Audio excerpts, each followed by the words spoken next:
Eh, en primer lugar, darle la bienvenida, agradecerle formalmente por segundo año consecutivo acceder a participar en este encuentro que sin duda ha sido de gran aporte tanto para los estudiantes de la Universidad Austral de Chile, la Escuela de Artes Visuales, que es de donde organizamos esto, y de la Universidad Autónoma de Nuevo León en Monterrey.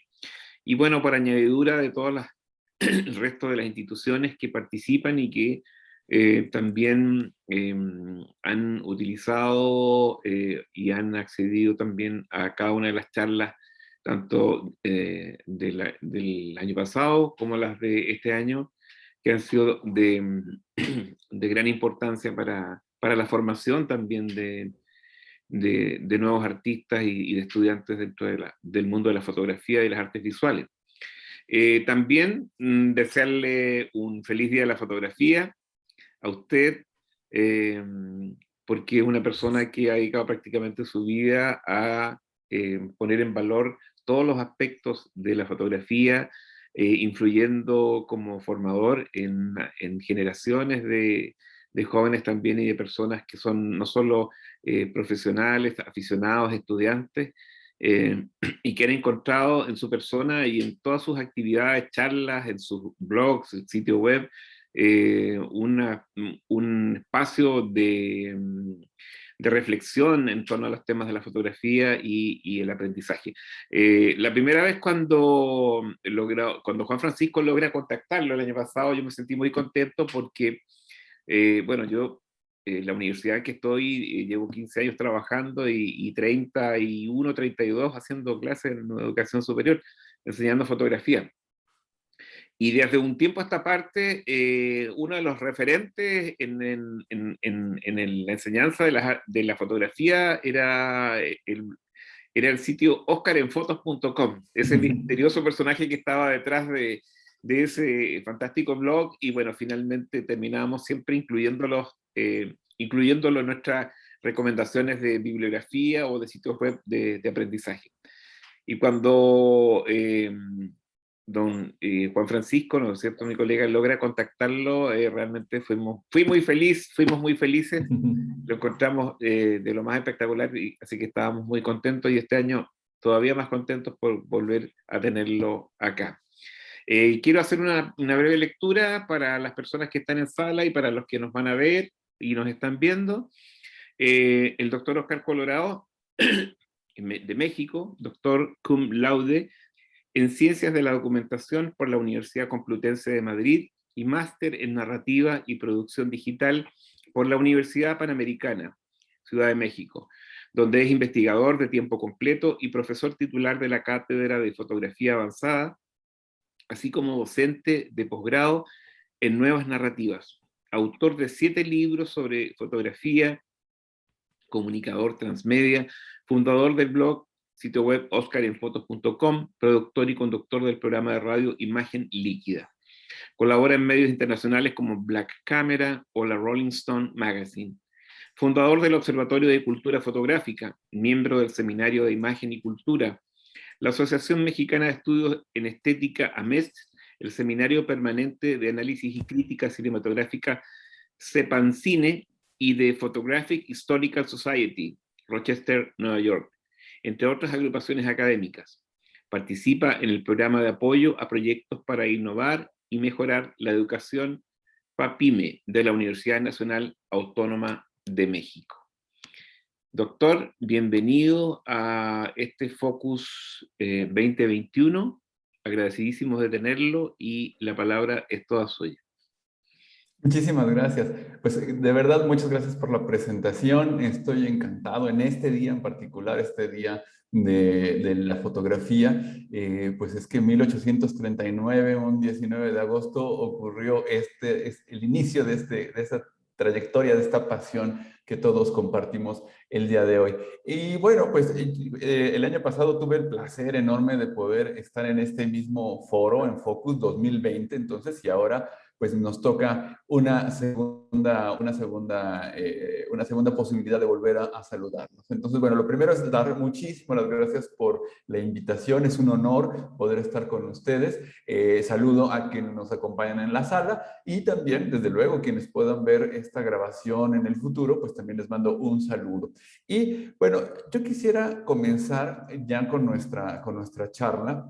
Y de lo que quiero hablarles y lo que me pidieron es uno de los grandes temas, de los más interesantes de la fotografía, y es la fotografía artística contemporánea, es decir, la fotografía que se hace para generar arte hoy en día, aquí y ahora. Entonces, creo que esta es una oportunidad muy interesante de reflexionar un poco sobre la historia de la fotografía, sin ninguna duda, pero también de poder ver dónde estamos parados el día de hoy, a lo mejor un poco vislumbrar hacia dónde va el futuro fotográfico. Y pues a mí lo primero que me gustaría mucho es hacer un pequeño repaso para un poco entender de dónde surgen las cosas. Esto nos va a ayudar mucho. Entonces yo creo que quiero hacer un recuento histórico muy rápido porque hay mucho material que quiero revisar con ustedes.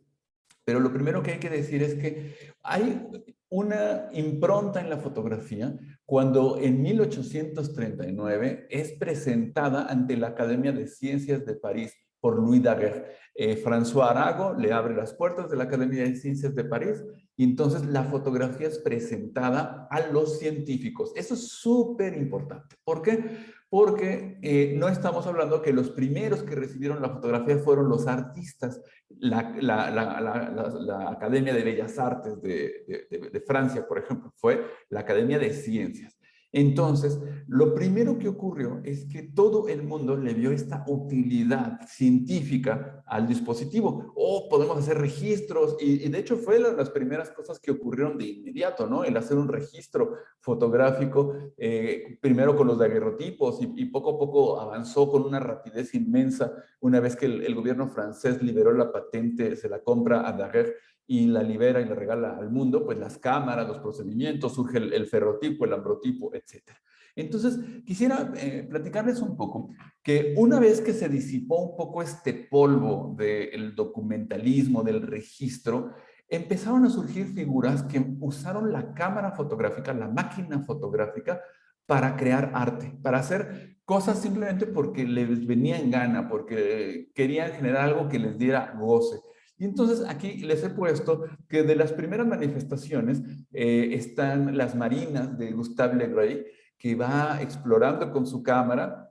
Y estamos hablando de una etapa en la que la fotografía no tenía un lenguaje propio, no tenía un lenguaje autónomo. Entonces, lo primero que ocurrió, desde luego, fue pues voltear a ver hacia otros lugares para decir, bueno, ¿de dónde podemos obtener una gramática o un lenguaje visual? Y desde luego la respuesta estaba en la pintura, o al menos fue la respuesta que buscaron al principio. Esto sí que tuvo algunos pequeños problemas, porque la pintura, yo siempre he dicho esto y no sé cómo les suene, pero es, para mí la pintura y la fotografía no son hermanas, son primas y se odian, como estas primas que se conocen, pero una es guapa y la otra no, cosas por el estilo. Entonces, la fotografía, los fotógrafos empiezan a echar mano de todas las técnicas de composición, etcétera, y empiezan a crear cuadros como si estuvieran haciendo una pintura. De ahí surge el trabajo, por ejemplo, de Henry Peach Robinson, de H.P. Robinson, donde él hace incluso bocetos y trata de imaginar cómo va a ser la escena y luego la plasma fotográficamente hablando y es increíblemente fiel a su visión, a su boceto inicial. Julia Margaret Cameron, una fotógrafa maravillosa que también echa mano y es una prerrafaelista, echa mano de la pintura para hacer alegorías y para hacer ciertas escenas. Y sin duda, un gran pictorialista fue Robert de Machy, que también le da este carácter como muy neoimpresionista, perdón, muy postimpresionista a la fotografía, como puntillisto, con brochazos, con muchas cosas que es un lenguaje fundamentalmente pictórico. Pero termina el siglo XIX, empieza el siglo XX y en Estados Unidos surge el movimiento de la fotosecesión. se da con Edward Steichen, sobre todo con Alfred Stieglitz y su famosísima galería, y ahí aparece un jovencito que era Paul Strand. Y Paul Strand, no hay que olvidar que estos Steichen, que Stieglitz eran pictorialistas, hacían fotografía pictorialista. Pero Strand llega con ideas totalmente distintas y dice, la fotografía no tiene nada que pedirle prestado a la pintura. La fotografía tiene autonomía, la fotografía tiene su propio lenguaje, su propia gramática. Y entonces surgen mucho de las ideas, por ejemplo, de evitar la intervención, así como Robert de Machy de repente utilizaba brochazos y cosas en el cuarto oscuro y demás. Paul Strand lo que promulga es la fotografía directa, tal como sale de la cámara, así se tiene que quedar. Fue tan potente ese concepto que todavía hoy yo recibo alumnos que me dicen, mira mi fotografía, pero no le puse nada de Photoshop, no le puse nada de postproducción, lo cual, bueno, alude a esto que ocurrió en 1915 con Paul Strand, pero ya pasaron más de 100 años. Y entonces resulta que el proceso fotográfico no puede ser totalmente directo, porque simplemente en una fotografía analógica, el escoger la marca de película ya va a condicionar un cierto aspecto. Para empezar, si es blanco y negro o color, así de sencillo. Y cómo va a reventar el grano y una serie de consideraciones formales empiezan desde que se compra la propia película y se van desenvolviendo a lo largo del proceso fotográfico analógico, ni hablar del Photoshop. Entonces, la fotografía directa fue un concepto increíblemente potente. Y se da un momento que es el modernismo en fotografía, que abarca más o menos entre 1920 y 1942-43. ¿Por qué? Es el periodo de las entreguerras, el momento en el que termina la Primera Guerra Mundial y en el momento en el que comienza la Segunda Guerra Mundial. No olvidemos que, y no me quiero distraer demasiado con esto, pero no olvidemos que el modernismo de alguna manera es como un movimiento muy amplio que tiene que ver desde luego con la literatura, con la pintura, con la música, con muchos fenómenos de las bellas artes, pero pensemos que empieza más o menos de manera formal con este libro de Las Flores del Mal de Baudelaire, y ahí arranca el modernismo. Pero fotográficamente hablando, más bien se da en este periodo de las entreguerras.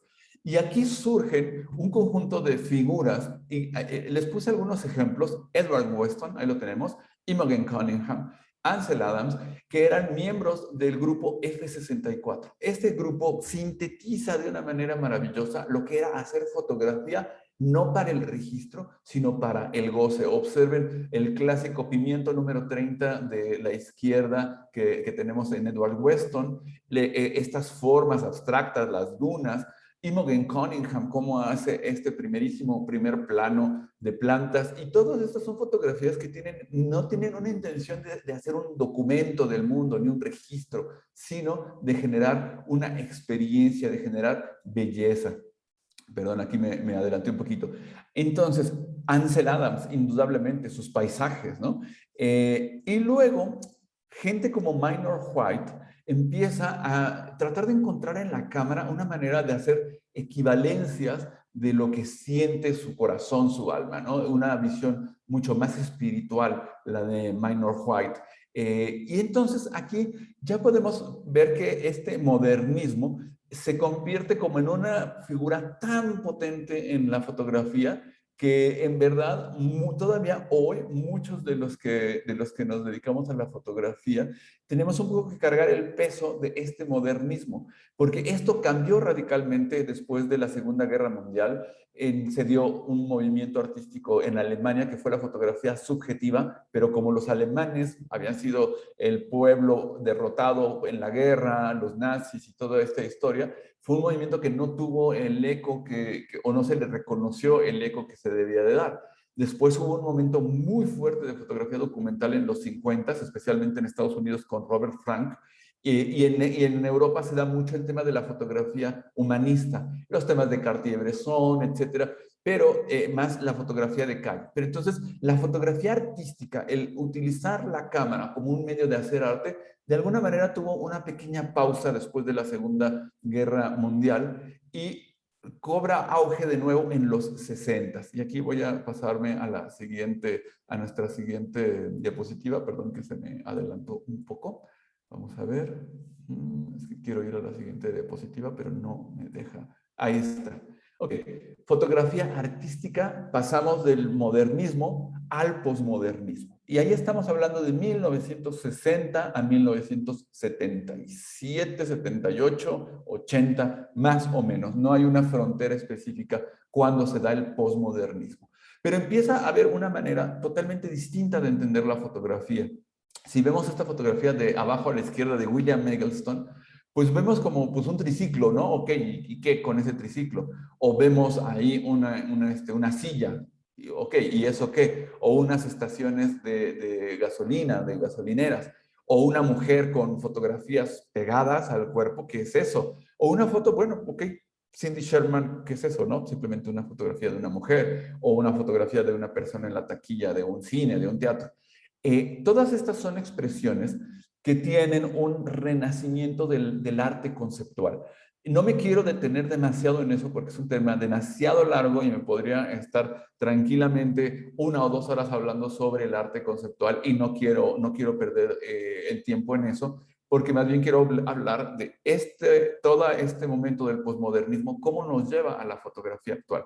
Pero no habría que olvidar que Marcel Duchamp en 1917 presenta a una exposición artística un mingitorio, un lugar donde se puede orinar, va, lo compra como una forma de protesta para decir, a ver, qué cara ponen, qué hacen, etcétera, y empieza a demostrar que la belleza no solamente es estética, también es intelectual, es mental, que también podemos tener una manifestación de la belleza dentro de una idea, de un concepto. Y esto a lo mejor a nosotros como fotógrafos y como artistas nos suena un poco abstracto, pero habría que pensar que quienes lo entienden perfectamente son los matemáticos. Si cualquiera googlea cuál es la ecuación matemática más bella, desde luego le van a salir referentes de ecuaciones que son consideradas hermosas. Y uno lo ve y pues es una ecuación que tiene de interesante o de hermoso. La concepción, la sencillez, la profundidad, todas estas capas. Entonces, en esta medida, las fotografías que estamos viendo en el postmodernismo atienden mucho a esta idea del concepto. Se empieza a poner un poco complicado y hay gente a la que no le gusta por una razón muy simple, porque el arte conceptual requiere una llave y esa llave a veces la da el autor, a veces no, es como una especie de acertijo, pero sin esa llave no se entiende de qué va. Se convierte simplemente en la foto de la banalidad de un triciclo, en la fotografía de una silla que está haciendo ahí. A ver, para entender cada uno de los conceptos que tenemos en estas imágenes, habría que saber qué quería hacer el autor. Esto tiene un gran problema y es si no tenemos la llave, si no tenemos el manual de instrucciones, no podemos interpretar igual el trabajo. En el caso de Lourdes Grobet, estamos hablando de un performance que ella hizo en Londres, fotógrafa mexicana, que se va a Londres y literalmente en una exposición, en una sala de museo, se cuelga fotografías, se las pone en la ropa, etcétera, y se convierte como una especie de aparador, como una especie pues no sé, de eso, de un lugar para poder ver sus fotos ambulante. La propia autora se convierte como en el atril de sus fotografías. Realmente aquí no estamos hablando tanto de un trabajo fotográfico como performático. Y lo que tenemos ahí es el registro fotográfico de esa performance. Por otro lado, en el caso de Ed Ruscha, él se puso a explorar la noción del fotolibro, a hacer fotografías de gasolineras para articularlas como un cuerpo de obra, pero no con una idea tan registral, tan documental como con una idea de ver, explorar estos límites y las fronteras de la fotografía, dónde empieza el arte, dónde termina el documento. En el caso de William Eggleston, él le da la espalda totalmente a una inmensa tradición que tenía 70 años o más de decir la fotografía artística se hace en blanco y negro. El color era despreciado por muchísimos autores. Era despreciado por Walker Evans, era despreciado por Cartier-Bresson. Era mal visto el color porque se pensaba que era o una de dos, o la fotografía doméstica, la fotografía vernácula, el álbum familiar de las vacaciones, o que se trataba de una fotografía publicitaria, por ejemplo. Porque además el color, recordemos que no siempre fue resuelto igual con todas las emulsiones químicas. Entonces, había momentos en el que algunos autores detestaban el color porque decían, es que no quiero que vuele los rojos como lo está haciendo esta película. Entonces, muchos autores de fotografía artística seria, digamos, le daban la espalda al color. Pero William Eggleston hizo exactamente lo contrario. Y es más, William Eggleston estuvo experimentando mucho con los procesos para reventar esos colores de una manera que solamente la podemos entender hoy gracias a los monitores de nuestras computadoras, donde podemos saturar la imagen a unos niveles que eran increíbles. Pero William Eggleston lo hacía en papel. No olvidemos que la saturación que tenemos en nuestras pantallas es luz incidente, es como si tuviéramos linternas proyectando luz a nuestros ojos. En cambio, cuando tenemos una luz que refleja, una luz reflejada, pues tenemos los fotones que rebotan y tenemos un color mucho menos vivo que el que ocurre con la luz incidente. Entonces, pero William Eggleston lograba con sus copias dar estos niveles de saturación brutales. Entonces, aquí es una recuperación y una reflexión de lo cotidiano, de lo banal, de lo que damos por hecho, pero sus fotografías no tienen nada de banales, ni tienen nada de... Tienen sujetos cotidianos, pero no son fotografías ordinarias, ¿no? Vive fuera de la ordinariez, por decir alguna cosa, William Eggleston. Joseph Kosuth toma una silla, la pone en una sala de museo y crea una pieza que se llama Una y Tres Sillas. Y tenemos ahí tres sillas. La silla física, que está en el museo, tenemos la silla fotografiada, que está a la izquierda, y luego tenemos la definición de fotografía, la idea de la fotografía.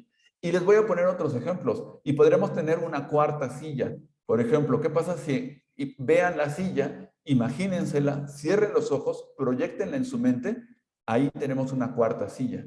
Vean la sombra que se proyecta de la silla, tenemos una quinta silla, y así, es decir, es como una espiral, es como una especie de Inception, ¿no? Esta película de Christopher Nolan, donde es como una de estas matrushkas, ¿no? Que es una cajita dentro de otra cajita, dentro de otra cajita. Esto es pura arte conceptual y tiene que ver simplemente con poner una silla en una sala de museo. Y desde luego, la propia fotografía que se hizo nos está dando cuenta también de esta instalación. Esto ya no es un performance, sino una instalación.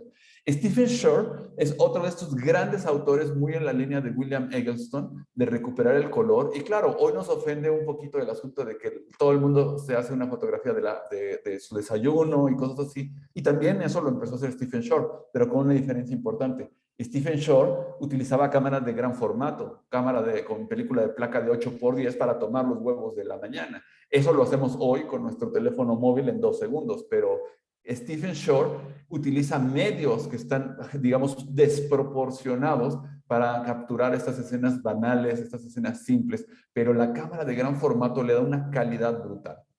Cindy Sherman, déjenme decirles que hay un índice que se llama artfacts.net y en ese índice aparecen los artistas más importantes del mundo, dependiendo de las galerías, con quién exponen, cuántos libros han hecho, toda esta historia.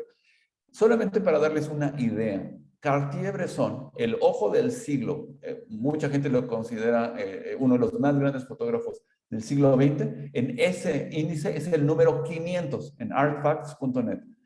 En ese mismo índice, el número 1 es Andy Warhol y el número 2 es Pablo Picasso. Esto nos puede dar una idea más o menos de qué estamos hablando. Cindy Sherman es la número 6. La fotógrafa es la artista número 6 a nivel mundial. Y ella le gustaba vestirse, disfrazarse, y empieza a hacerse unos autorretratos que no son autorretratos. Ella quiere escenificar escenas de películas imaginarias. Esa fotografía que tenemos ahí es como un fotograma de una serie que se llama Untitled Film Stills, donde es la idea de, ok, a lo mejor, no sé, puede ser la película de una chica que llega a la ciudad, ¿no? Entonces, cada una de las fotografías de esa serie se convierten en un juego, en una referencia a las películas de clase B de Estados Unidos, etc. Este trabajo es así un trabajo genuinamente posmoderno de un alcance brutal que todavía el día de hoy sigue siendo vigente. Y luego tenemos, por ejemplo, Nan Goldin, que hace las fotografías de lo que ella llama su tribu, la gente con la que convive todos los días, su comuna de artistas, y les hace fotos, fotos, fotos, aludiendo mucho al lenguaje de la fotografía vernácula, de la fotografía instantánea, de la fotografía doméstica. Este es como el panorama de una fotografía artística postmoderna. Y todo pues bueno, fue una larga introducción para hablar de fotografía. Me voy a regresar un poquito, de hablar de fotografía del día de hoy. ¿Qué se está haciendo ya no en el posmodernismo, sino en la fotografía contemporánea? Y aquí quiero decirles una cosa. Hay un gran debate y un gran problema que tiene que ver con qué es lo contemporáneo. Hay congresos enteros para decir qué es lo contemporáneo, porque claro, lo que es contemporáneo para nosotros, dentro de 20 años ya no va a ser contemporáneo, va a ser como en 20 años, en el 2050 o no sé, en más años, lo contemporáneo será lo que ocurra en el 2050. Entonces, bueno, hay también posturas que dicen habría que llamarle fotografía artística reciente, pero pues tampoco nos ayuda mucho. Entonces, en espera de una etiqueta, le vamos a llamar fotografía artística contemporánea. Lo que se ha hecho después del posmodernismo. Pensemos más o menos después de 1990 hasta nuestros días, estamos hablando de los últimos 30 años. Y bueno, aquí, ¿qué es lo que se empieza a explorar? Lo que se explora con la cámara son los límites, hasta dónde es fotografía, hasta dónde no es fotografía, hasta dónde los géneros tradicionales caben o no caben. Se transgredes también estos límites, estas fronteras, es así como una violencia, a veces intencionada por decir, yo no quiero hacer lo que se ha hecho antes, ¿no? Transgredir el medio fotográfico, llevarlo a nuevos territorios, al terreno de lo performático, al terreno de la instalación, a tratar de indagar a través de la propia fotografía qué es una fotografía, llegar a su ontología. ¿A través de qué? A través de experimentar, a través de retar y desde luego en un ecosistema actual que tiene que ver con las redes sociales, donde tenemos un panorama totalmente nuevo, donde tenemos lo mismo un acceso brutal y restricto a todos los aspectos de la vida, de la intimidad de todas las personas a través de Instagram y de otras redes sociales, y también del exceso, una profusión de fotografías como nunca había existido. Dice Fred Riching que en 2 minutos actuales se hacen más fotografías que todas las que se hicieron en todo el siglo XIX. Bien, pues entonces en este panorama a mí me gustaría elegir 10 grandes géneros y el trabajo de algunos artistas, porque tratar de definir la fotografía artística contemporánea no es fácil, pero creo que verla, disfrutarla, entender a algunos de sus exponentes nos puede dar pistas para entender, de qué va. Y nos vamos a dar cuenta de que hay cosas que sí tienen que ver mucho con lo conceptual, pero también nos vamos a dar cuenta que hay géneros que se van a ir repitiendo y que va a haber una transfusión. Si algo yo he aprendido de la fotografía en el tiempo que he tenido de estudiarla y de dedicarme a ella y de reflexionar sobre ella, es que la fotografía no es impermeable. La fotografía es como si tuviéramos dos objetos que se trasvasan, que se imbrican, que como por ósmosis uno invade al otro. Entonces no podemos establecer fronteras claras, ni siquiera debemos. Podemos decir una misma fotografía puede pertenecer a varios géneros y vamos a ver que incluso algunos autores que voy a ver aquí, de repente los vamos a ver citados en varios lugares porque hay estas combinaciones. Y quiero comenzar con fotografía conceptual, pero con fotografía conceptual como se está haciendo hoy, en este momento. Y yo creo que los fotógrafos chinos contemporáneos son brutales. Yo les voy a poner al final una serie de links para que puedan ver, por ejemplo, he explorado 46 grandes artistas chinos contemporáneos, fotógrafas, increíbles. Escogí solamente uno, porque no me puedo estar aquí hablando de fotografía conceptual china durante 2 horas. No es el tema de la charla. Pero les quiero enseñar a Shang Huang. Para mí es muy fácil recordar el nombre de Shang Huang, porque nada más tiene que pensar en San Juan, ¿no? San Juan de la Cruz, y ya está fácil, ¿no? Este es Shang Huang. Bueno, entonces, Shang Huang es un artista chino que ha estado transgrediendo fronteras y tratando de explorar con la cámara, con la parte performática, etcétera, ha creado muchas cosas como la que vemos esta retícula. Podemos ir viendo caligrafía sobre su rostro y vamos viendo cómo en esta secuencia cada vez son más los símbolos chinos que va teniendo y más, hasta que llega un punto en el último fotograma donde está totalmente negro, totalmente invadido. Ok, hasta ahí pues suena muy bien. ¿Y eso qué? Bueno, pues es que lo que está haciendo Shang Juan es pedirle a un conjunto de artistas, de calígrafos chinos, que le pongan y le escriban poemas, reflexiones y temas de la literatura y de la filosofía china tradicional. Ojo, porque estamos hablando de un momento de China comunista, después de la revolución, donde se quiso hacer la revolución cultural y borrar todo lo que hubiera ocurrido en la cultura china antes de Mao. Entonces, claro que eso, a la luz de este asunto, es incluso una declaración política de decir, estas son mis raíces y mis raíces me cubren y mis raíces son más grandes que yo, a pesar de que tu régimen las prohíbas. Esta es la idea, el concepto que está detrás de esta pieza. Y esta pieza no es muy distinta. Esta pieza, pues podemos ver, está muy bien ejecutada en términos del tamaño de la fotografía, del formato, el color, etcétera. ¿Y qué tenemos? Tenemos a un conjunto de hombres que están allí cubiertos, que desde luego no estamos pensando que iba caminando por el parque, se los encontró y les tomó una foto. Llevó a estas personas, las agrupó, las colocó en una cierta posición. Shang Juan está en el centro, pero hizo esto en un momento en el que este tipo de arte estaba abiertamente prohibido en China. Estaba prohibido, absolutamente prohibido, pena de cárcel y todo lo que se puedan imaginar, por hacer performances, por hacer instalaciones, por hacer formas de arte en los espacios públicos. Y aún así lo hace y lo hace para la cámara. No solamente se trata como lo que ocurría con Lourdes Grobet, pues simplemente ella se pone las fotos y hay un registro fotográfico. No, aquí una diferencia importante de esto es que este performance, esta actuación se hace para la cámara, para que sea, pero no solamente perpetuada como un testigo, sino para crear una obra fotográfica. Y Shang Juan sigue explorando y explorando y explorando. Siguen buscando los temas de corporeidad, etcétera. Es un trabajo muy complejo, muy interesante, que vale la pena revisar. Y quiero mostrarles a otro fotógrafo chino conceptual que es Kang Xin. Y aquí les voy a enseñar rápidamente qué es lo que está haciendo Kang Xin. ¿Qué podemos ver ahí? Podemos ver que las lenguas y diferentes objetos y un arreglo reticular. Hay que recordar también que en la fotografía artística contemporánea se trabaja más con cuerpos de obra que con fotografías aisladas. O sea, no es la fotografía del instante decisivo de Cartier-Bresson, sino que son cuerpos de obra articulados. No se trata nada más de ver una foto, sino de ver el conjunto. Si vemos las fotografías anteriores, ¿dónde está Kang Xin y qué está haciendo? Está loco, el tipo con la lengua tocando el suelo. Bueno, Kang-Xin dice, es un tema claramente de filosofía, de epistemología. ¿Cómo conocemos lo que conocemos? ¿Cómo conocemos algo? ¿Cómo conocemos los olores? ¿Cómo conocemos a qué sabe una papa frita? No sé.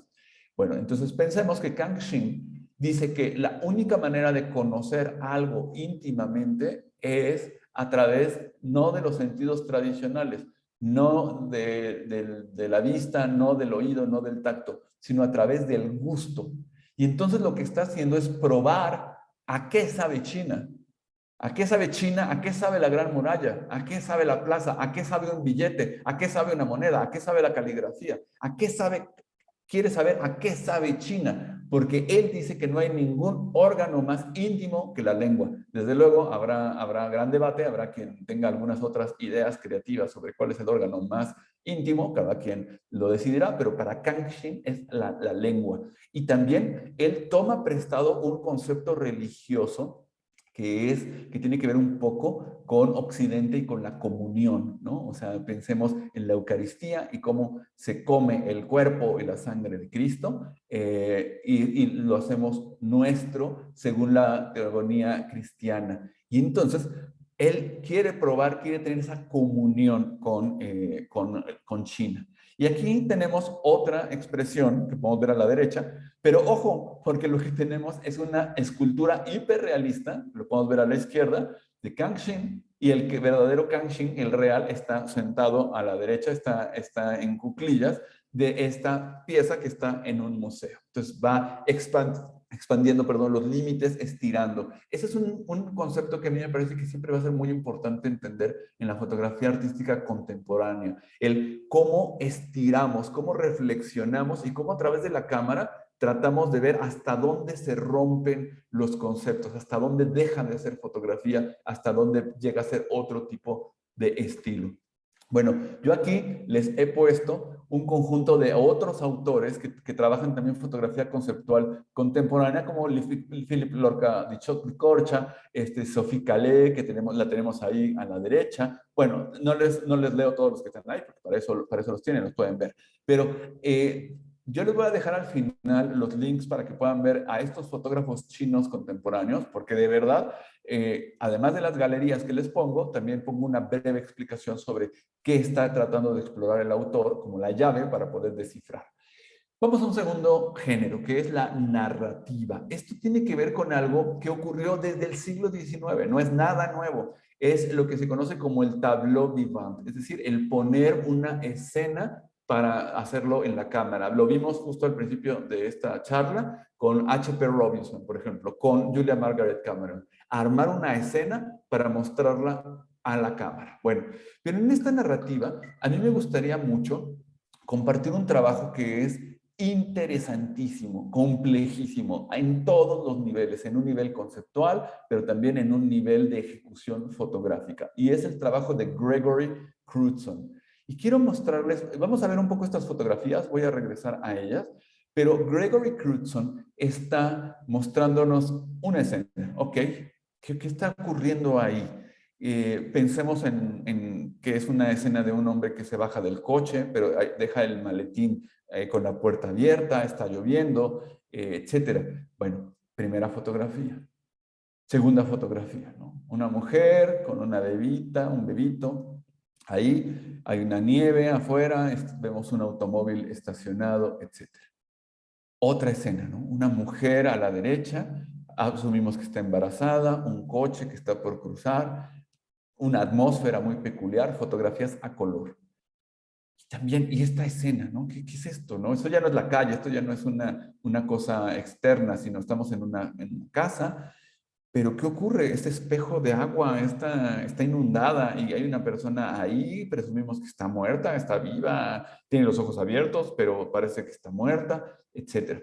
Aquí yo quiero contarles que Gregory Crewdson, se los digo en tres palabras, Gregory Crewdson era un chico disléxico, su padre era psiquiatra y tenía en el sótano de la casa su consultorio. Gregory Crewdson a los 7 años se iba a la cocina, ponía el oído, la oreja sobre el piso y escuchaba las historias de los pacientes del padre, imagínense. Bueno, un niño escuchando historias, historias, historias. Pero a él, como era disléxico, toda la parte visual se le potenció muchísimo y se imaginaba las escenas. Entonces, lo que ha hecho Gregory Crewdson es crear estas escenas. Pero cuando les digo que crea estas escenas, estas fotografías son más parecidas a cine que a una fotografía fija. Arma todo un crew de producción, de diseño. En esta fotografía en particular, absolutamente todo lo que está en esa escena está diseñado y puesto ahí. Están producidas todas y cada una de las fotografías, está puesta el agua, y ahorita les voy a enseñar cómo fue hecha esta fotografía, pero lo mismo hacen exteriores. Con los exteriores es tremendo lo que hace Gregory Crewdson, porque cierra la calle completa, pone la lluvia, pone la iluminación, pone los reflectores donde quiere, y le llaman el fotógrafo del $1.000.000 porque cada fotografía de estas que están viendo le cuesta más o menos $1.000.000 producirla. Son fotografías que además se hace en formato enorme, 8x10, fotografías de placa, y las imprime en tamaños enormes, 2x3 metros, y vende cada copia en 60, $80.000. En el momento en el que él saca al mercado estas fotografías, ya están vendidas. Y entonces se gana como mínimo el $1.000.000 que le costó producirlas y con un poco de suerte más. pero son fotografías de tableau vivant. Todo está puesto ahí. Y en este caso, esta bebé que está ahí es una bebé real que le costó un trabajo mundial que la bebé se quedara dormida y que pudiera hacer la foto con la pose, con la luz, con todo lo que quería. Entonces, es llevar la visión y la construcción, ya no una fotografía hallada, no sale a la calle a ver qué se encuentra, sino que ve la calle, ve la locación, e incluso Gregory Crewdson, muy importante, ni siquiera hace la fotografía. Tiene un operador de cámara que cuando él tiene todo el equipo, ok, pongan el humo, ok, es tal cual un director de cine. Y en el momento en el que dice, preparados, prevenidos, va, ahora sí, haz la toma, y entonces el operador de cámara, pum, hace la fotografía. Incluso tiene un director de fotografía para cada cosa. Y de hecho, Gregory Crewdson es el director del posgrado de fotografía de la Universidad de Yale. Entonces no estamos hablando de ningún improvisado. Bien, quiero mostrarles cómo se hizo esta fotografía, como para poder entender la dimensión de lo que implica una producción de Gregory Crewdson. De hecho, creo que Gregory Crewdson está ahí parado en la escalera. A la izquierda podemos ver a su operador de cámara y pues ya, podemos ver que es una construcción total, que es una escenografía, que todo está puesto en ese lugar y que además para poder poner este espejo de agua lo hace de una cierta manera, etcétera. Esta es un tableau vivant, una fotografía creada para hacer una escena. Y hay muchísimos autores que han explorado uno que a mí en particular me gusta mucho y que además es un artista que ha ido explorando y saliéndose de la fotografía, haciendo cosas muy locas, es Jinka Shonibare. Les dejo los nombres como para que los busquen, porque vale la pena. Él se hizo una serie como un dandy inglés, pero como pueden notar, evidentemente, Jinka Shonibare es de origen africano. Y entonces, ¿cómo cabe un hombre de raza negra en la Inglaterra victoriana? Entonces, él se hace toda una escena y hace la fotografía que parezca una pintura, no es pictorialista, es una cosa diferente, es una cosa interesante. Jinka Shonibare vale la pena echarle un vistazo. Y como van a poder ver, por ejemplo, ahí vemos a Cindy Sherman, por ejemplo, ¿no? Esta es una de las fotógrafas que se va a estar repitiendo en muchos géneros y subgéneros. En tercer lugar, tenemos la impasibilidad, esto que se conoce también como el deadpan. Deadpan significa en español, del inglés, impasible, tal cual. También se le ha llamado fotografía minimalista, una fotografía que es muy distante, muy fría, de una precisión matemática brutal, pero también de una frialdad y de una soledad increíble. Es increíblemente detallada y como que juega mucho con la idea de la objetividad. Esta impasibilidad, se los platico en tres palabras, viene mucho de una escuela alemana, que es la escuela de Düsseldorf. En los 70, una pareja de un matrimonio, Bernd y Hilla Becher, además de hacer su propio trabajo fotográfico, empezaron a ser profesores de fotografía en la escuela de Düsseldorf de arte y generaron a toda una generación de fotógrafos que hoy se conoce como la Escuela de Düsseldorf, y la gran mayoría trabaja con estas ideas que vienen desde la nueva objetividad alemana de los 30, pasando por los Becher, pasando por el momento actual. Y es muy de tomar en cuenta esta tradición de la fotografía deadpan, de la fotografía de la Escuela de Düsseldorf, porque, por ejemplo, Andreas Gursky es quien ha vendido la fotografía más cara de la historia en 3 millones de euros. Una fotografía en una subasta recién hecha, nueva, reciente, por decirlo de alguna manera, le pagan 3 millones de euros por una copia. Fotografías inmensas, unos formatos enormes, enormes, enormes, con una impresión absolutamente perfecta, hecha también con cámara grande, con cámara de gran formato, con película de placa, etcétera. Otra de la misma escuela, Cándida Hofer, también película grande, película de placa, gran formato y con una precisión matemática perfecta, pero vacío. Y ella trabaja mucho en los espacios arquitectónicos. Y vean el punto de fuga, vean el color. Y claro que el formato, el gran formato, genera una calidad y un aspecto en el color que con nuestros celulares no se puede hacer. Así de sencillo. Entonces, bueno, otro de la escuela de Düsseldorf, Thomas Ruff.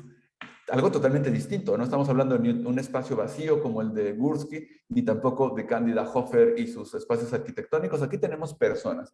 Y ok, pues muy bien, ¿y qué? Pero pues, no son muy distintas de cualquier fotografía que se pueda hacer de identidad, de pasaporte, de lo que sea. Claro, porque cuando pensamos en una fotografía pequeñita, no le damos gran importancia. Pero ¿qué pasa cuando Thomas Ruff hace impresiones inmensas y las pone en una sala de museo? Y entonces la experiencia es totalmente inmersiva de estas personas inmensas, porque en lugar de ser un rostro de este tamaño, son caras de este tamaño, ¿no? Entonces, que parece que nos van a comer. Y el hecho de que sean puestas en el museo automáticamente resignifican toda la fotografía. Es una manera de entender la impasibilidad, el minimalismo, fondos siempre neutros, etcétera, y de nuevo hecho con medios fotográficos grandes. Aquí Axel Hütte tenemos, les quise poner la foto de Axel a la izquierda para que vean con el tipo de cámaras que trabaja. Vean en la escena que tenemos a la derecha, él es muy contemplativo, muy del paisaje, muy de texturas, etcétera, pero esta fotografía no está hecha con un teléfono móvil, no está hecha ni siquiera con una camarita digital reflex, ni siquiera con una cámara reflex profesional de este full frame. Está hecha con una cámara como la que ven a la izquierda, una cámara de gran formato. Entonces, esto va dotando este tipo de fotografía de una calidad peculiar. Por eso tienen esa precisión increíble. Es como llevar al grupo F-64, pero con esteroides al siglo XXI. Entonces, ahí hay otros autores que pueden ver, Gerhard Stromberg, Rineke Dijkstra, que les estoy poniendo fotógrafo de los Países Bajos, que está explorando la idea de la transición en los seres humanos, la adolescencia, y esta fotografía que alude en buena medida a la Venus del Milo, ¿no? Digo, a la Venus de Milo, a la Venus de Botticelli, ¿se acuerdan? El nacimiento de Venus de Botticelli tiene un cierto diálogo con esta fotografía. Vámonos ahora a la ciudad y cotidianidad. Claro, porque en la fotografía humanista, en la fotografía de la posguerra, la fotografía de calle se convierte en uno de los más grandes géneros que fue evolucionando muchísimo a lo largo del tiempo. Pero desde el punto de vista de la fotografía artística contemporánea, ¿cómo exploramos la ciudad? ¿Cómo exploramos la cotidianidad? ¿Y cómo la exploramos de una manera que no necesariamente es a la manera de Cartier-Bresson, sino de tratar de encontrar juxtaposiciones, ecos? Por ejemplo, en el caso de Nick Turpin, cómo hay un eco en las ruedas de la silla de ruedas y en este círculo que tiene el chico con el que está haciendo este malabar, y cómo hay esta disonancia también entre el hombre paralizado y él que es como alguien que se está moviendo, como un gimnasta, todo ocurriendo en el teatro de la calle, fotografía hallada, aquí ya no es fotografía creada. Nick Turpin también alude un poco a cosas como las que hace Saul Leiter o también al pictorialismo, pero de una manera distinta, a través de hacer fotografías de personas donde está esta condensación en el transporte público, etcétera. Hace frío afuera, adentro el calor de la gente ya genera condensación en las ventanas, y cómo se puede ir eso transmitiendo y viendo en la fotografía. David Gibson, otro fotógrafo de calle, otro fotógrafo de lo cotidiano, donde va buscando los ecos, el eco del amarillo en el piso, en el asfalto y en estas piezas de tránsito, y el eco en el vestido amarillo, en la falda amarilla de la mujer. Matt Stewart jugando mucho siempre con el humor, podemos ver este pavo real en un cartel atrás, y cómo el cuerpo, digamos, es como esta otra estructura urbana con una cubierta de plástico azul que asemeja como si tuviéramos a este pavo real en continuidad. Es una mirada más humorística, una mirada que alude menos a lo que hacía Cartier-Bresson. O fotógrafos maravillosos que también trabajan en blanco y negro, muy a la clásica, digamos, pero donde vean, por ejemplo, el ritmo de las gotas, los reflejos, el contraluz, la luz rasante. Estamos hablando en definitiva de una fotografía hermosa, donde ya lo que tenemos pues es una reflexión sí de la ciudad, sí de lo cotidiano, pero donde aquí tiene un carácter más plástico. Cada uno de los diferentes autores que hemos visto en este tema de ciudad va aludiendo al humor, a las juxtaposiciones, a las contraposiciones, a las contradicciones. Trent Park le apuesta a la belleza, que es otra de las posibilidades de la fotografía. Bien, perdón, aquí repetí a Rineke, pero sí pueden ver algunos de los autores que estoy poniendo, que son autores de fotografía contemporánea. Bueno, fotografía intimista. Luego, llega un momento en el que en la fotografía contemporánea lo que hace es observar el espacio íntimo y hacerlo público, borrar esas fronteras entre lo público y lo privado. Esto comenzó en 1999, más o menos, incluso un poco antes con Nan Goldin, en los 70s con Larry Clark, por ejemplo. Pero lo importante aquí es un artista que quiero compartirles, que es Richard Billingham. Y les voy a enseñar esta serie. Y esta serie es muy extraña. Vamos a ver, fotografía de Richard Billingham, ahí tenemos la primera foto de la serie. Vamos a seguir viendo la serie y me voy a regresar. ¿Qué estamos viendo? ¿Qué estamos reflexionando? ¿De qué tratan las fotos? ¿Qué espacio es? ¿Es una casa? ¿Es una oficina? ¿Es un lugar rico? ¿Es un lugar pudiente? ¿Es un lugar pobre? ¿Quiénes lo habitan? ¿Cómo son quienes lo habitan? ¿Qué relaciones tienen las personas que lo habitan? ¿Cómo se llevan entre ellos? ¿Hay momentos de agresión? ¿Hay momentos de qué tipo? ¿Qué está ocurriendo ahí? Me voy a regresar un poco para platicarles. Estas fotografías se expusieron en el museo, en el Tate Modern en Inglaterra, y se hacían filas, se hacían colas, como decimos en México, se hacían filas de cuadras, blocks, le llaman en inglés, los bloques, no las cuadras, las de manzanas, para poder ver estas fotografías en el museo. Y de repente la gente que decía, pero ¿cómo pueden ver esto? Estas fotos están horribles, o sea, son horribles, de sujetos horribles, etcétera. Bueno, pues en cierta forma se convierte esto como en el show de los Billingham. Hay un cierto morbo en saber cómo vive esta gente. Y les voy a platicar un poco el origen de esta serie, porque nos va a ayudar mucho a entenderla todavía más. Richard Billingham estudiaba arte, pero él era hijo de una familia obrera, una familia más bien pobre, inglesa, y el padre el padre era alcohólico. El padre pierde todo, tenían una casita, lo pierden, se tienen que ir a uno de estos departamentitos pequeñititos, espantosos, etcétera. Y bueno, está estudiando en la Universidad Richard Bellingham Arte y necesita referencias para hacer pinturas. Entonces necesitaba una referencia para hacer una pintura de una, como una especie de ejercicio de copiar o de parafrasear las Goya, las majas de Goya, ¿no? Las majas vestidas, por ejemplo. Entonces le pide a su madre que se ponga en la posición de la maja vestida y le hace la foto. Claro, le hace la fotografía con una cámara casera, con una cámara así de lo más simple que se puedan imaginar. En 1999 todavía no había el auge de la fotografía digital.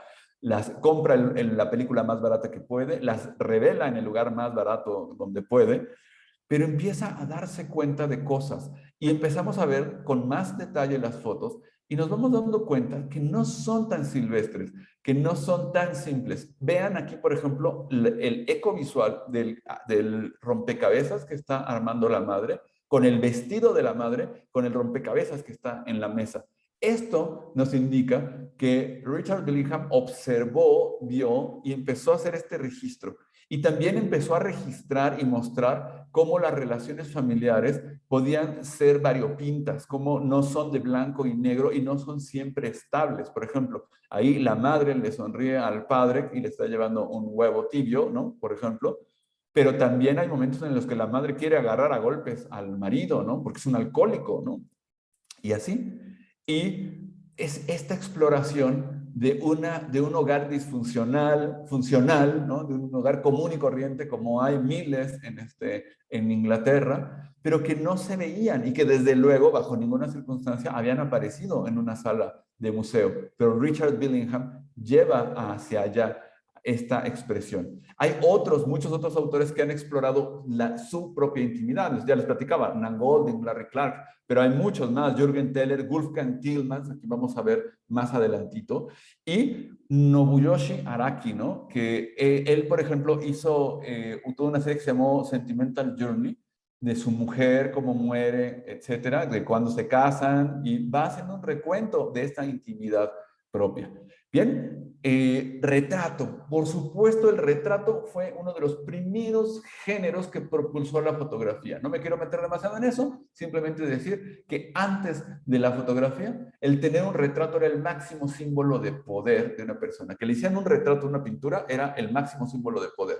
Claro, todo el mundo quería un retrato. Cuando llega la fotografía, además de todos los usos registrales, los primeros que pusieron atención en el medio fueron quienes hacían retratos, porque podían hacer unos retratos perfectos en una velocidad récord, y eso propulsó a la fotografía de una manera absolutamente demencial. Pero la fotografía contemporánea lo que va a hacer es estar cuestionando, inquiriendo sobre el papel del rostro, sobre el papel de la individualidad, y darse cuenta que eso, que nos define, quiénes somos, es algo muchísimo más complejo de lo que pensamos a primera vista. Hay muchos autores, por ejemplo, una que es sumamente importante por todo lo que ha influido en el arte es Barbara Kruger, que está mezclando la fotografía, el medio fotográfico, con la tipografía y con los discursos políticos. Ella es una fotógrafa es una activista total, muy preocupada por los temas de género, y si hoy los temas de género están sobre la mesa, en buena medida es por gente como Bárbara Kruger. Entonces,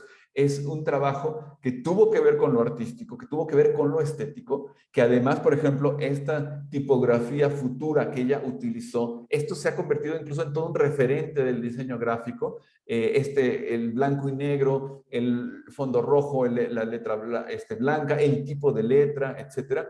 Todo esto va hablando de las reflexiones que hace Bárbara Kruger. Hablando del retrato, Viveke Tadberg, ¿no? También juega un poco con la identidad, pone un retrato de Britney Spears encima, lo interviene, lo tacha.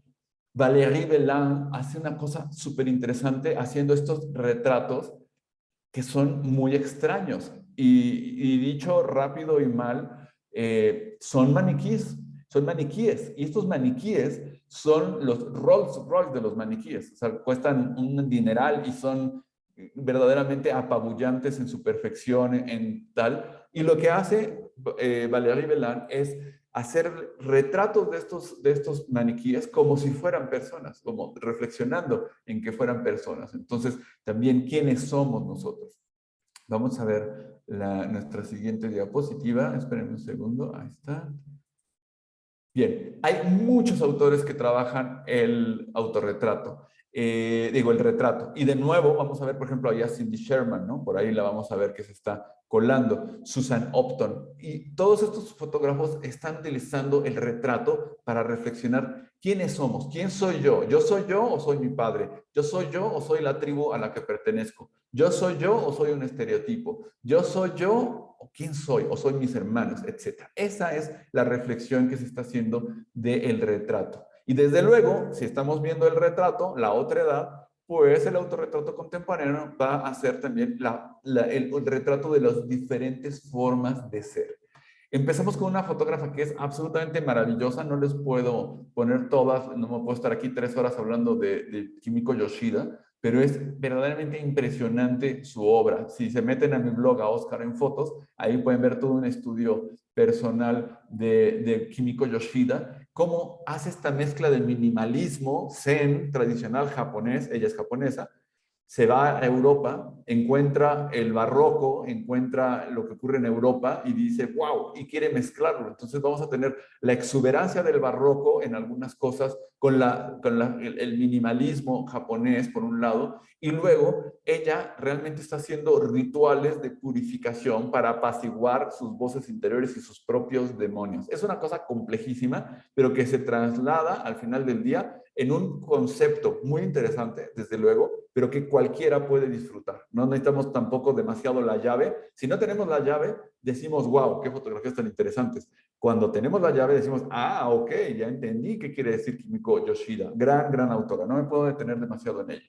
Otro autor polifacético, extrañísimo, interesantísimo es Martin Parr. Un autor que a muchas personas les desagrada profundamente porque trabaja con lo kitsch, porque trabaja con lo cotidiano, porque juega con la vulgaridad inglesa, ¿no? Hace unas fotos de gente en las playas con unas cosas así impresentables, etcétera. Pero aquí quise escoger de todo el trabajo de Martin Parr esto que es la reflexión del estudio y del álbum. Él va buscando estos estudios fotográficos locales que cada vez están ya en vías de extinción y ya prácticamente desapareciendo en muchísimos lugares, en Dubái, en donde él puede, en Turquía, ¿no? En Estambul, donde puede, se hace una fotografía de estas, ¿no? Que juegan con lo kitsch, con el fotomontaje, con un Photoshop rarísimo, horrible, donde tiene un retoque tan agresivo que acaba quedando como un poco como maniquí, un poco lo que veíamos de Valérie Velan, ¿no? Por ejemplo. Y él es muy lúdico, se burla mucho de todas estas cosas, pero Martin Parr no es nadie de que se pueda uno burlar, por dos razones. Con este tipo de fotografías y demás, entró en la agencia Magnum. Fue una decisión súper polémica que él fuera parte de la agencia Magnum, la catedral de la fotografía documental en el mundo. Y no solamente entró a Magnum, se convirtió en el presidente de Magnum. Entonces, bueno, ese es como todo un tema. Es otra harina de otro costal, pero Martin Parr es un individuo muy, muy interesante y es uno de los más grandes coleccionistas de fotolibros de la historia, y de hecho él ha hecho libros sobre el fotolibro, tiene varios tomos sobre su propia colección de fotolibros. Si a alguien le interesa hacer un fotolibro con sus fotografías, mándeselo a Martin Parr y les aseguro que lo va a recibir encantado. Bien. También el autorretrato se va expandiendo un poco para hablar de las autobiografías, ¿no? De tratar de mostrar no solamente la selfie, sino quién soy. Y cómo esto se ha ido propulsando así de una manera impresionante con las selfies, con las redes sociales. Definitivamente no me puedo detener con todo ese movimiento porque entonces tendría que hacer una presentación sobre postfotografía, y ya en Focus 2020 del año pasado platiqué un poco sobre la fotografía computacional, sobre los algoritmos, toda esa historia. Si quieren pueden buscar seguramente en YouTube, ahí está la charla que compartí el año pasado. Entonces, no me quiero dedicar demasiado a eso, pero pensar que autores como Anita Kemka empiezan a buscar esta manera de cómo el autorretrato no es nada más una selfie o no es nada más una foto de un momento, sino de cómo es un continuo que va dando cuenta de quiénes somos de nuestras vidas. Voy a irme a la siguiente. Gillian Wearing hace otra cosa interesantísima desde el punto de vista conceptual, pero también de ejecución. Gillian Wearing se hace una pregunta muy sencilla. ¿Yo soy yo o soy mi familia? Entonces, por ejemplo, ella lo que hace es que se genera máscaras, las construye literalmente, máscaras de látex, se pone la máscara encima de su propia cara y deja siempre marcas, deja siempre como una parte no muy bien hecha. Por ejemplo, en el caso de nuestro retrato o autorretrato del centro, podemos ver en los ojos que como que hay un espacio. Bueno, ella deja esas pistas para decir, esto es una máscara. Se está poniendo la máscara de su madre a la izquierda. Se ha hecho máscaras de su padre, de su hermano, de ella cuando tenía 3 años, de ella cuando tenía 17 años, de ella cuando tenía 27 años. Y siempre está haciendo estas exploraciones que son demencialmente complejas de producir porque tiene que hacerse la máscara, producirla, generar el molde, hacerse la fotografía, ponerle la peluca. Es impresionante lo que hace Gillian Wearing. Bueno, muchísimos autores han trabajado el autorretrato. Cindy Sherman vuelve a aparecer ahí, aunque la propia Cindy Sherman ha dicho que sus fotos no son autorretratos, que ella está poniendo, se viste y se disfraza, digamos, como una suerte de estereotipo, pero no son autorretratos como tal. Perdón. Una de las autoras que es impresionante, interesantísima y que me encanta es Francesca Goodman. Yo creo que es la única fotógrafa niña prodigio que he conocido en mi historia. Probablemente, quizá Richard Avedon, pero como Francesca Goodman, nadie. Francesca Goodman, hija de unos artistas, de un artista, un pintor expresionista abstracto, de una ceramista, desde niña, desde los 7 años, va a museos. Los padres tienen una villa en Italia y siempre está en museos, etcétera. La niña es una artista como tal, hecha y derecha a los 7 años. Cuando llega a los 13 años, se va a un internado y luego se va a la Rhode Island Institute of Design, al RISD, una escuela de arte importantísima en Estados Unidos, y el padre le regala una cámara fotográfica. y empieza a hacerse fotografías de Francesca Goodman. Y hace unas cosas absolutamente increíbles. Francesca Goodman termina la escuela, a los 21 años se deprime, tenía una depresión clínica, la deja el novio, deja de tomarse la medicación, deja de ir a la terapia y se acaba suicidando a los 21 años porque nadie la contrata como fotógrafa, tiene trabajo de mecanógrafa, nadie la contrata como asistente de fotografía, se deprime y se suicida. Un tema complejísimo, porque es muy difícil quitar esa anécdota de que se suicidó de su obra fotográfica. Y su obra fotográfica desde luego pesa. Pero lo que vamos a ver en esta fotografía que vemos de Francesca Goodman, este autorretrato con este barrido tan complejo, etcétera, es una fotografía que hizo una jovencita de 14 años, 15 años, no más. Y a lo mejor hasta era un ejercicio de la escuela, tal vez ni siquiera una gran obra. Entonces, vale la pena darle un vistazo a Francesca Goodman. Y luego tenemos, son 10 géneros los que vamos a ver, vamos en el número 8 y vamos en objetos, las cosas cotidianas, la objetualidad. ¿Cómo podemos cambiar la percepción del objeto de la vida diaria? Y cómo de nuevo puede haber una transfusión entre lo público y lo privado. Y aquí les quiero mostrar, por ejemplo, Uta Barth es una fotógrafa que a mí me encanta. Todo lo que ella hace con las ventanas, con las cortinas, con los reflejos, las sombras, las luces, es interesantísimo, ¿no? Genera piezas de museo enormes y son unas fotografías que están rozando con lo abstracto, etcétera, pero que son realmente de espacios que podríamos hacer nosotros, ¿no? Cómo se cuela la luz y, de nuevo, fotografía en grandes formatos, fotografía de una calidad absolutamente apabullante, ¿no? Uta Barth, este es un nombre que vale la pena siempre recordar. Y otro fotógrafo que hace esto, otro alemán, Wolfgang Tillmans.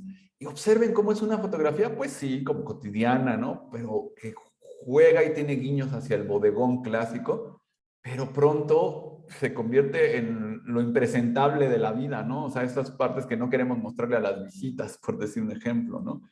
Y cómo encuentra la belleza en las bolsas del supermercado, los ecos visuales, los ecos cromáticos, por ejemplo, estos verdes frente a los amarillos de los limones y como con estos colores que van funcionando en triadas, etcétera, el aguacate en la bolsa negra.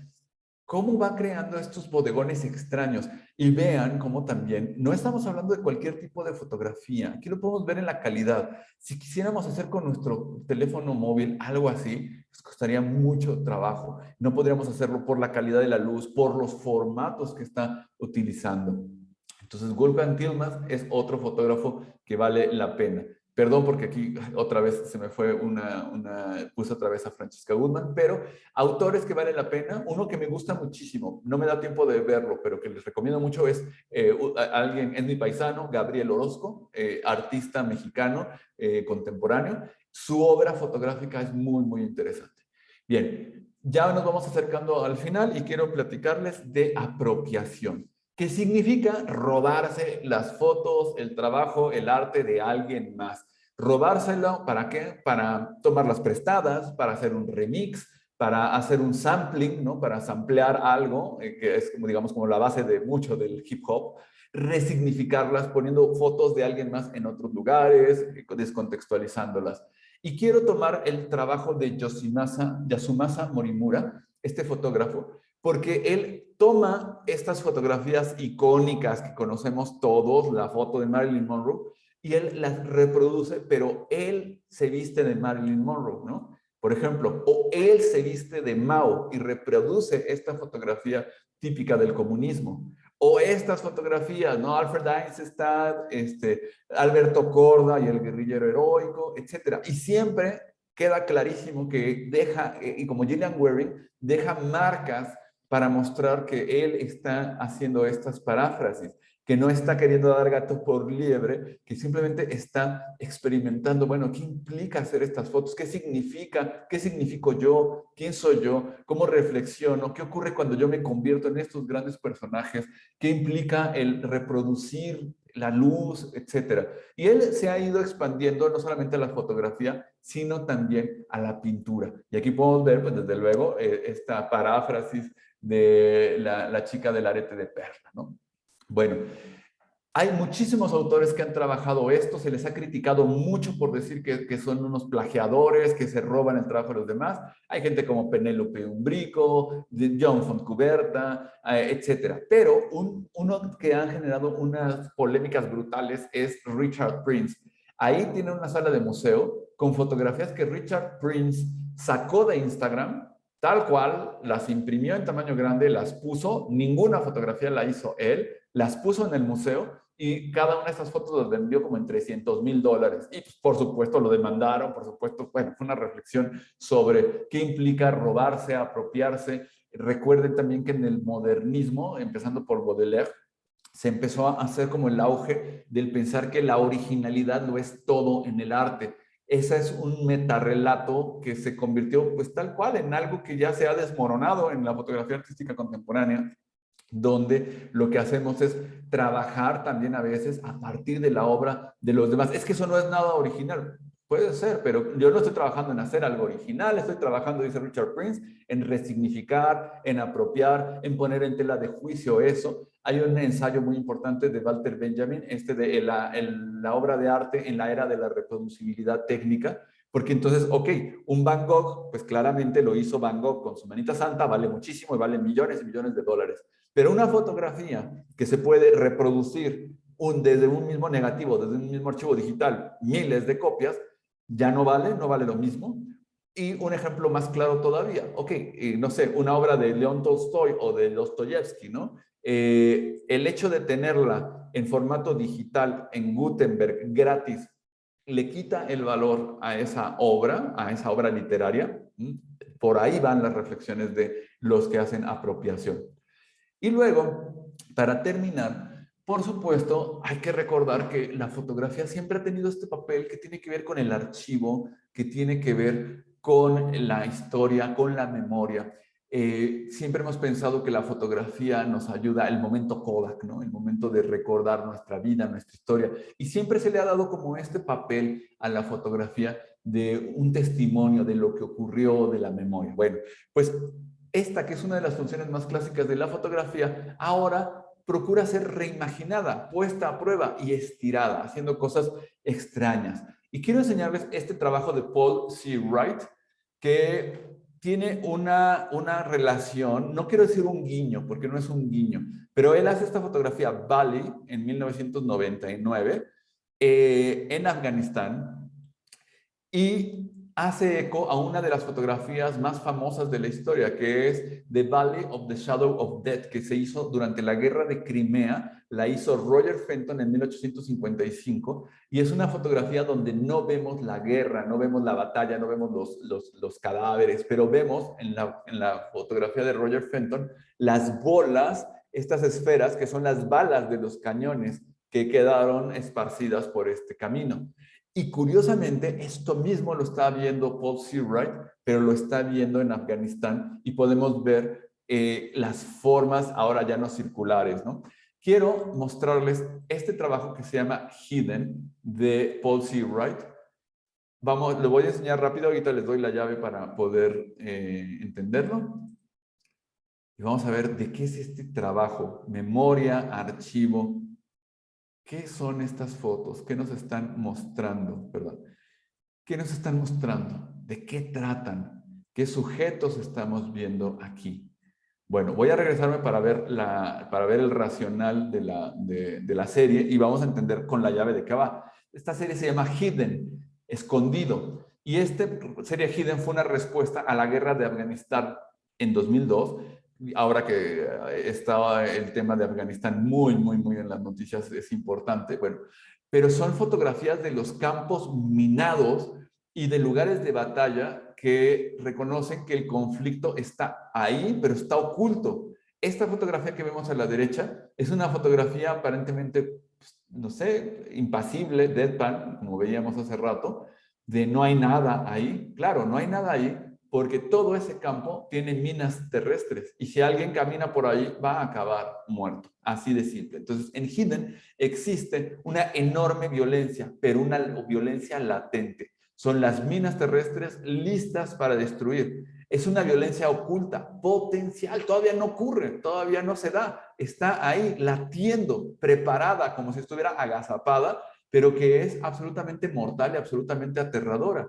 De eso trata Hidden, de eso trata esta serie, de estos campos que parecen inocentes y pacíficos, pero que en realidad por dentro están las bombas, literalmente. Entonces, el trabajo de Paul Seawright resignifica de hecho, ni siquiera está hablando de una memoria, está hablando de un algo que está ahí y que estará, que la violencia vendrá, que está ahí subyaciendo. Bueno, y hay otros autores como Simon Norfolk, como Bloomberg y Channery, que han hecho también cosas muy interesantes también con el tema de la guerra.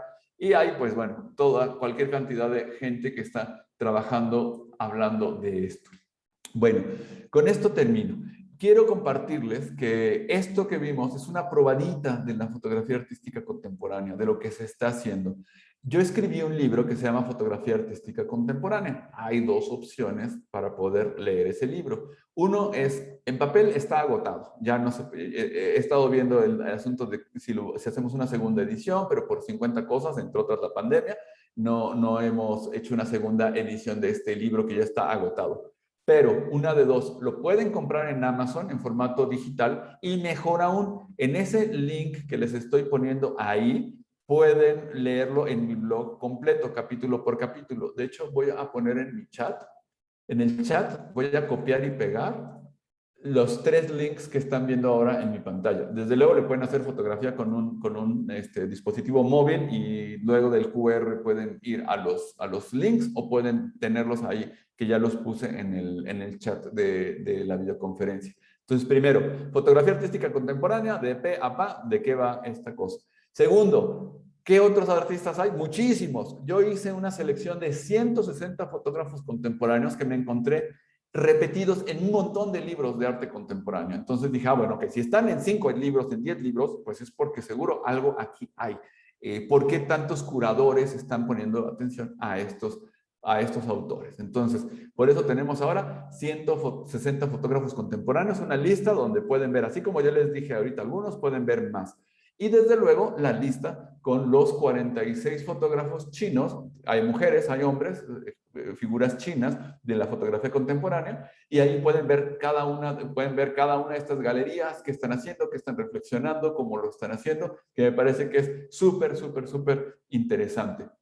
Y pues con esto me despido. Muchísimas gracias por su atención y yo creo que si gustan, pues podemos tener un breve periodo de preguntas y respuestas, porque desde luego estos temas pues siempre son muy sugerentes y también pues siempre generan preguntas, polémicas, dudas. Creo que eso es interesante también del arte, porque nos ayuda a tratar de reflexionar de nuevo, como diría Duchamp, qué es el arte, ¿no? O sea, finalmente, ¿qué es el arte? Lo que dicen los curadores, lo que dicen en los museos, lo que dicen los críticos o lo que dice el artista. Bueno, pues eso es un poco lo que se pone sobre la mesa y pues aquí sigo para poder responder lo que ustedes gusten. Como siempre, Oscar, fantástica la charla, muy increíble cada autor y la visión que nos entrega en relación a el arte contemporáneo, también muy pedagógica, sobre todo para nuestros estudiantes, las diferentes universidades. Como siempre, un tremendo aporte. Me siento personalmente muy identificado con cada una de las clasificaciones o de los artistas seleccionados, porque muchas veces cuando hacemos clases en las aulas de las universidades, muchas veces hablamos, claro, de todos estos autores y nos encontramos, o sea, encontramos que hay conexiones también no solo en los métodos, en las formas de enseñar, sino también en los autores que estamos dando a conocer. En una polémica que todavía no termina, donde existe esta suerte de división entre los puristas, los que son más clásicos y que no aceptan ni la fotografía digital ni los nuevos lenguajes, pero lo que sí es cierto, lo dijimos en la charla anterior, es que la fotografía, independiente de su sustrato, de su soporte, sigue siendo imagen, que más allá de una etiqueta es un potente medio de comunicación y de expresión. Una inquietud que siempre he tenido, Oscar, es, ¿usted hace fotografía? ¿Toma Sí, sí, fotografía? sí, Sí, desde luego. Yo hago sí. fotografía. De hecho, todo esto que ha ocurrido y todo esto que he estudiado y tal, ha sido simplemente con un propósito, que es hacer mejores fotografías. Ya. Todo surge de ahí. Entonces, sí, desde luego, y desde luego he explorado mucho el tema de la fotografía artística y he hecho diferentes series, etcétera. ¿Y cuál es su, Entonces, perdón, sí. cuál es su línea o cuáles son las líneas que habitualmente explora? He trabajado mucho el autorretrato, me interesa mucho el autorretrato. Y es muy curioso porque he habido mucha gente que dice, ay, es que yo no me atrevería a hacerme fotos. Bueno, pues yo sí, ¿no? Sí me gusta explorar por ahí. Me gusta mucho explorar con las nociones también de las máscaras, de la identidad, cosas por el estilo. Entonces, incluso déjame, si me lo permites un segundo, nada más, déjame hacer una cosa. Yo tengo ya como un pequeño problema con la fotografía y es que hay un punto en el que después de conocer a todos estos autores y de entender todas estas maravillas, uno se siente avergonzado de su propio trabajo, ¿no? Decir, es que yo no soy nada, o sea, yo ni trabajando toda mi vida voy a poder hacer fotografías como las que hace esta gente, ¿no? Entonces, tengo siempre como un poco ese prurito, ¿no? Déjame hacer una cosa. Les voy Sí, a no se preocupe. enseñar una pequeña serie de autorretratos Eso míos. le iba a pedir si hay algún lugar donde podamos verlas o si De tiene un hecho, no, mapa. porque no las tengo públicas, no las he puesto en no las he puesto públicas en ningún lado, ¿no? Pero déjame compartir mi pantalla para mostrarles alguna, darles una Pero pequeña muestra, más ¿no? bien las hace para usted o ha realizado exposiciones De hecho, o me las publicaciones. han puesto en alguna exposición, a veces muy en mi pesar, por un lado. Por otro lado, siempre acabo muy disgustado porque como las hacen sin mi consentimiento o las hacen de una manera en la que es que te quiero dar la sorpresa de que te hice una exposición, hay Mm, veces que me ponen fotos que yo no hubiera exhibido, ¿no? Que yo hubiera ya, dicho, no, esta foto no sirve, ¿no? Para no me claro. interesa. Pero bueno, por ejemplo, este es un trabajo. ¿Y son digitales? Estas son digitales, todas estas las he hecho en digital. Ujú. Esta es una serie de exploración de autorretratos. Y ahorita te voy a enseñar uno que en particular, creo que es uno de mis trabajos que más me ha gustado, ¿no? Que después de explorar, de hacer cosas, de hacer pruebas, errores y toda la historia, Eso es una suerte este fue. de especie de máscara, de foto de su propio rostro sobre Así su es, rostro. así es, efectivamente. Efectivamente, ese es. Ujú. Y ocurrieron aquí, bueno, perdón, yo sé que la fotografía se tiene que sostener por sí misma, ¿no? O sea, el tener una historia detrás o eso, la verdad es que es bastante relevante, anecdótico, lo que uno tenga que decir lo tiene que decir con su fotografía, ¿no?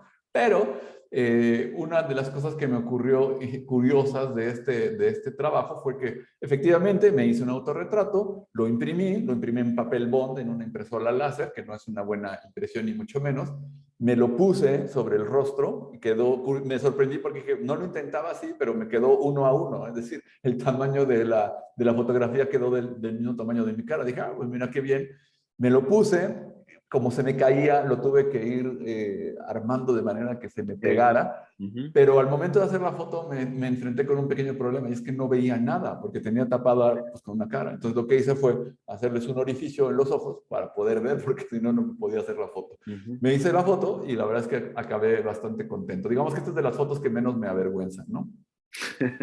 Y algunas exploraciones, esta no me encanta. Y esto tiene también que ver con una figura que en México es muy importante, que yo sé que en Estados Unidos y en otros países no se conoce, no se entiende, pero el Santo fue un El santo. luchador de los Sí. 50 que hizo 58 películas, pero que era un héroe, un superhéroe mexicano de carne y hueso. No era Batman ni Superman, que son superhéroes de historieta. Él existió. Era el campeón de lucha libre, salía en películas, fue famosísimo en un cómic que se hizo. Y de hecho, la única manera de que tenía mucha gente de verlo luchando era ir a ver una película suya. Entonces, las películas eran malísimas, pero la gente no iba a ver la película, lo que quería era ir a verlo a él, Ah, porque ya. en la mañana había visto en un periódico que el campeón mundial de lucha libre, el Santo, toda la historia. Entonces, Su máscara es un ícono de la cultura mexicana.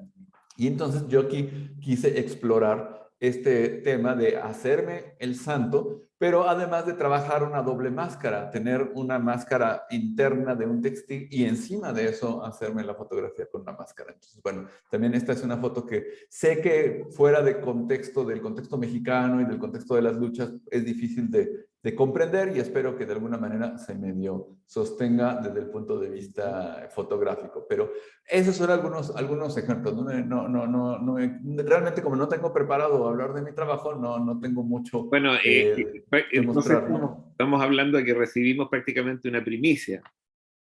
Sí, de alguna manera sí, porque muchas de esas fotos, por ejemplo, de esas fotos que están viendo, muy poca gente las ha visto, ¿no? Bueno, lo dejamos cordialmente invitado a realizar una muestra en Galería Cuarentena. Muchas gracias. Usted la conoce, una galería virtual que creció cuando partió la pandemia, pero nos hemos constituido prácticamente en un interesante referente con una muy buena audiencia a nivel latinoamericano y también abarcando algunos países de Europa y de Asia, Media Asia o Medio Oriente. Gracias por Y la eso está invitación, claro muy que sí. interesante, de verdad, contento también de ver este trabajo también tan íntimo, porque yo pensaba que no todo era amor intelectual hacia la fotografía, sino que también tenía que haber algo detrás, que era el sentirlo también como una pasión, es decir, que también había un fotógrafo detrás de este enorme trabajo eh, que, que se evidencia claramente en todas sus actividades. Eh, Uno queda, cuando escucha su charla, siempre queda un poco mudo porque es tan claro y es tan asertivo o está tan bien sintetizado que realmente nos sentimos aprendiendo muchas cosas, incluso los que llevamos años enseñando fotografía, da gusto ver esta síntesis tan completa. A no ser que alguien tenga alguna consulta más, eh, queremos darle las gracias por haber accedido a participar nuevamente en este focus.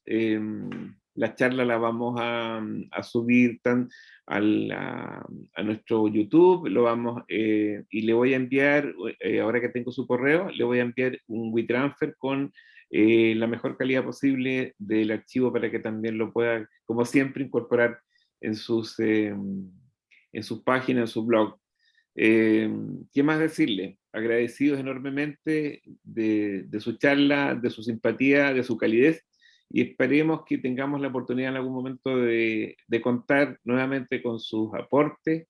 Y también lo dejo invitado a considerar hacer una pequeña muestra de su trabajo fotográfico que me parece notable, y creo que tiene mucho que decir también al respecto. Por ahí escribió Mariana Esperandi, una artista de Brasil, que le encantaba, eh, su obra. Dice que maravilla esta charla, gracias Oscar. Roberto Murillo, muchas gracias Oscar, siempre es un placer escucharte. Silo Arias también dice maravillosa charla, muchísimas gracias Oscar. Todos muy contentos de tenerlo acá esta tarde. Pues muchísimas gracias. Yo de verdad no me resta más que agradecer el honor de la invitación, de mandarle un saludo a todos los que, no solamente los que estamos aquí, sino los que van a ver en el futuro esta charla. Y bueno, pues yo creo que todo se sintetiza en la idea de lo que tú mismo decías, que es la fotografía es una pasión y es una pasión que se ha mantenido viva durante 182 años y ahora en este Día Mundial de la Fotografía, pues eso es lo que a mí me intriga tanto. ¿Cómo es posible que, bueno, en 1839, pues sí, nadie conocía el procedimiento y todo el mundo se asombró, pero cómo es que hoy, 182 años después, nos sigue fascinando la fotografía, nos sigue intrigando y por qué todavía hoy no podemos definir con tanta precisión fuera del asunto de el escribir con luz? Es- ¿Qué es una foto? ¿No? Eso es lo y, que a mí me parece absolutamente apasionante. y quizás que nos va a tocar ver en el futuro, quizás la incorporación de algún aparato en el cerebro, de un disco duro que nos permita utilizar nuestros propios ojos como cámara e ir reteniendo imágenes y todo lo demás. Exacto. Bueno, solo Dios sabe lo que nos depara, pero lo que sí tengo claro es que la fotografía nos va a acompañar para siempre, porque parece que estuviera incorporada como, es como propia de la naturaleza humana. Sí, eso parecería. Gracias, doctor. Un abrazo desde Chile hasta México y un placer tenerlo para todos también.